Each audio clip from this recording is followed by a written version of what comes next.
राधे राधे दोस्तों, एक बार विष्णु भगवान और माता लक्ष्मी क्षीर सागर में शेषनाग की शैया पर विश्राम कर रहे थे। तभी विनता पुत्र गरुड़ उस स्थान पर आता है और विष्णु भगवान तथा माता लक्ष्मी से पूछते हैं, हे प्रभु, मैं पृथ्वी लोक का भ्रमण करके आया हूँ। मैंने देखा कि पृथ्वी लोक पर अनेक मनुष्य नित्य स्नान करते हैं, परंतु फिर भी दुखी ही रहते हैं। उनके दुखी रहने का क्या कारण है? हे प्रभु, आप मुझे बताइए कि स्नान करने की सर्वोत्तम विधि क्या है? स्नान कब और कैसे करना चाहिए? स्नान करते समय कौन से मंत्रों का उच्चारण करना चाहिए? मेरे मन में इन सभी प्रश्नों को जानने की इच्छा निर्माण हो रही है।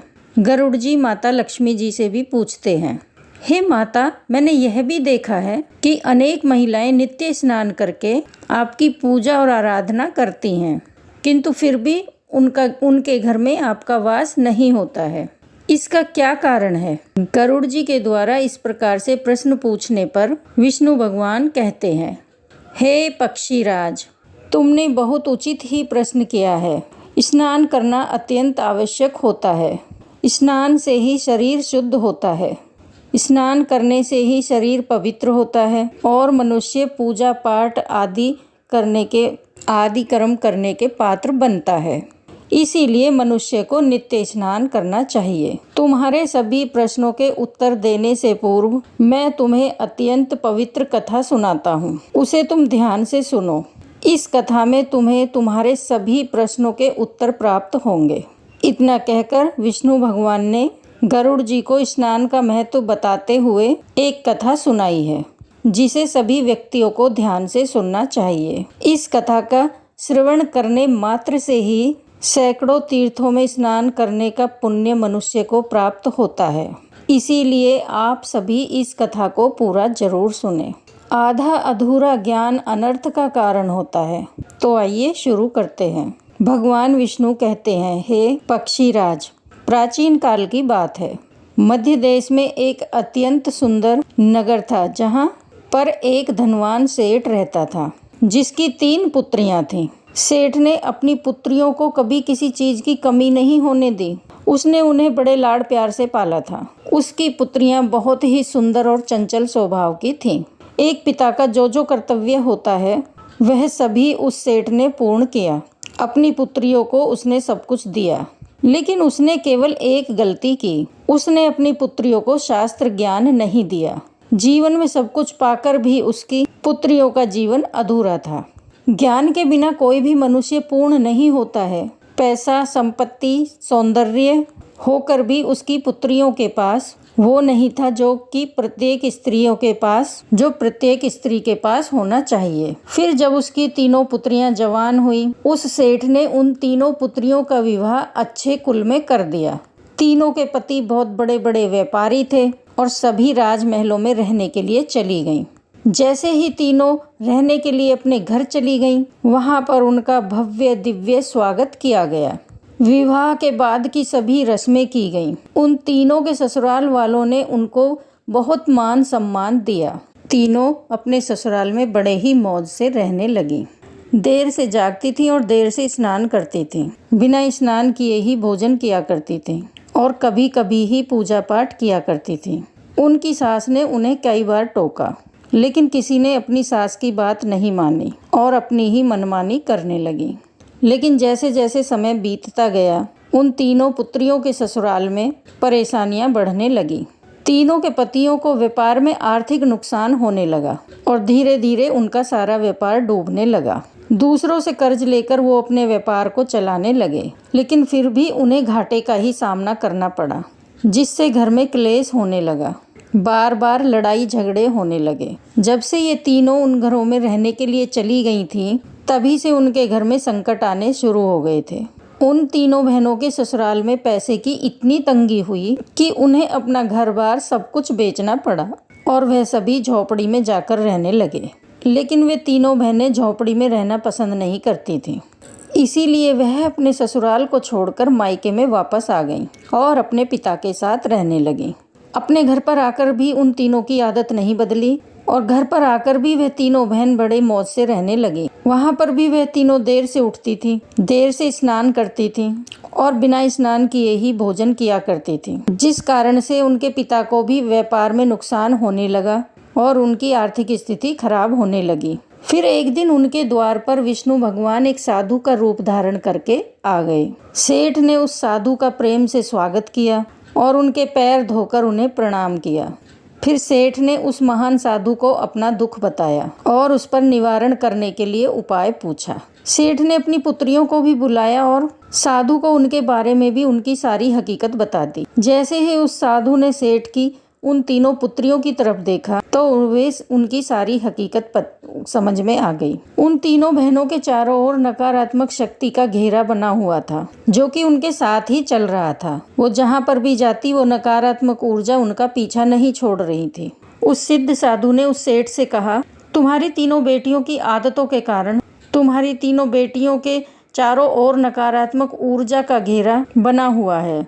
इसी कारण से ये जहाँ पर भी जा रही हैं वहाँ पर केवल दुख और संकट आ रहे हैं। तुम्हारी तीनों पुत्रियाँ अत्यंत आलसी हैं। ये देर से जागती हैं, देर से स्नान करती हैं, बिना स्नान किए ही भोजन करती हैं और यही वजह है कि उनके जीवन में ये संकट आ रहे हैं। फिर उस साधु ने उस सेठ को और उसकी पुत्रियों को अत्यंत महत्वपूर्ण ज्ञान दिया और उसका नित्य पालन करने के लिए कहा। विष्णु भगवान कहते हैं, हे वत्स, स्नान के 4 प्रकार होते हैं: ब्रह्म स्नान, देव स्नान, आर्ष स्नान, मानव स्नान और दानव स्नान। इन्हें समय के अनुसार वर्गीकृत किया गया है। शास्त्रों में ब्रह्म मुहूर्त में किए जाने वाले स्नान को सर्वश्रेष्ठ माना गया है। ब्रह्म मुहूर्त यानी कि रात्रि का अंतिम प्रहर और सूर्य उदय से ठीक 1.5 या 2 घंटे पहले का समय होता है, यानी कि साधारणतः 4 से 5:30 तक का समय। शास्त्रों में यह समय दिन का सर्वश्रेष्ठ समय माना जाता है, क्योंकि इस समय वातावरण में अद्भुत और चमत्कारी ऊर्जा व्याप्त होती है। यह समय देवताओं का समय होता है। इस तरह देवताओं का स्मरण करते हुए ब्रह्म मुहूर्त में किए जाने वाले स्नान को सर्वश्रेष्ठ कहा गया है। इस समय स्नान करने से और स्नान के तुरंत बाद सूर्य देवता को अर्घ्य देने से जीवन में सुख, समृद्धि और शांति आती है। दिन भर मनुष्य का तन, मन और ताजगी और सकारात्मक ऊर्जा से मन भरपूर रहता है। ब्रह्म स्नान करने से इंसान रोग तथा बीमारियों से दूर रहता है। उसका शरीर निरोगी और स्वस्थ रहता है। दूसरा है देव स्नान। सुबह 5 बजे से 6 बजे के बीच किया गया हुआ स्नान देव स्नान कहलाता है। सभी पवित्र नदियों का स्मरण करते हुए किए जाने वाले इस स्नान को भी श्रेष्ठ स्नान माना जाता है। इस समय स्नान करने से मनुष्य के शरीर में सकारात्मक ऊर्जा का संचार होता है और सभी प्रकार की नकारात्मकता और बुराई शरीर से बाहर निकल जाती है। इस तरह देव स्नान के समय स्नान करने से तन के साथ साथ मन भी शुद्ध और पवित्र हो जाता है। इस समय पर स्नान करने से धन संपत्ति में वृद्धि होती है। मनुष्य को सभी भौतिक सुख प्राप्त होते हैं। सुबह सुबह आकाश में जब तारे नजर आते हैं उस समय के किए गए स्नान को ऋषि स्नान कहते हैं। यह भी श्रेष्ठ स्नान होता है। इस समय स्नान करने से मानसिक शांति मिलती है। तीसरा है मानव स्नान। सुबह 6 से 8 बजे के बीच में किए जाने वाला स्नान मानव स्नान कहा गया है। ये स्नान सूर्य उदय के समय या सूर्य उदय के ठीक बाद में किया जाता है। इस समय स्नान करना भी अच्छा माना गया है। शरीर में दिन भर ताजगी, स्फूर्ति और सकारात्मक ऊर्जा व्याप्त रहती है, जो हमें किसी भी कार्य को करने के लिए उत्साहित करती है। किंतु मनुष्य को कभी भी सूर्य उदय के 2 घंटे के बाद स्नान नहीं करना चाहिए, अर्थात सुबह 8 बजे के बाद स्नान करना अनुचित होता है। इस समय वातावरण में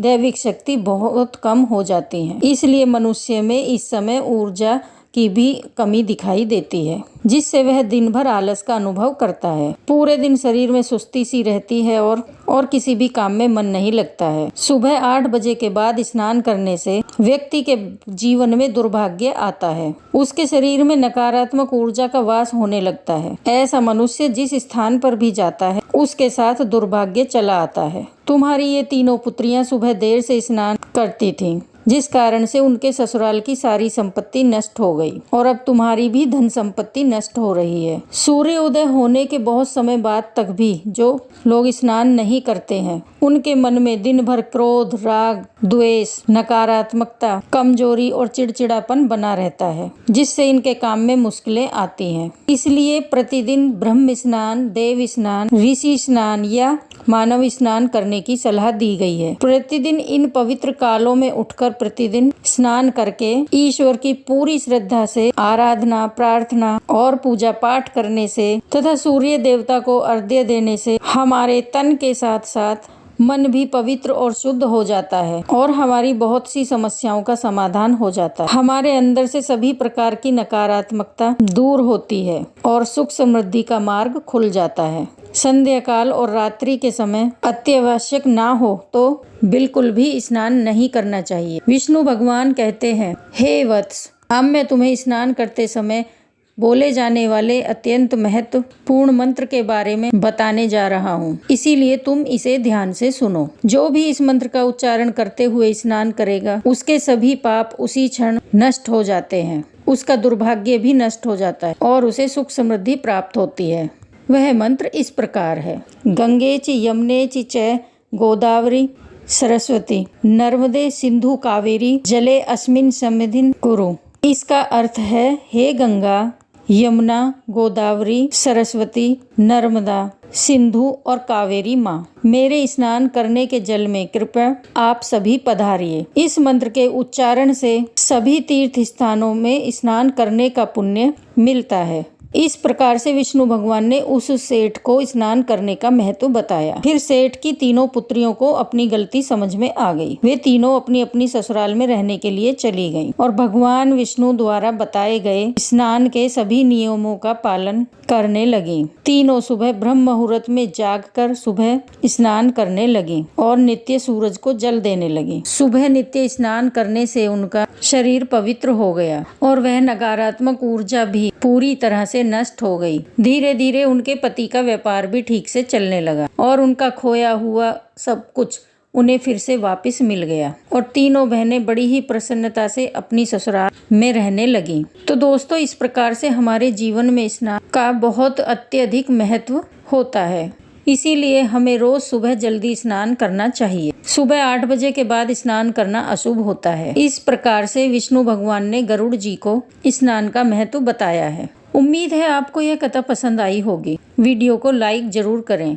और कमेंट में जय श्री हरि विष्णु की और माता लक्ष्मी की जय जरूर लिखें और साथ ही चैनल को सब्सक्राइब करें ताकि ऐसी ही आध्यात्मिक जानकारी आपको प्राप्त होती रहे। आप सभी का धन्यवाद। राधे राधे। जय श्री कृष्ण।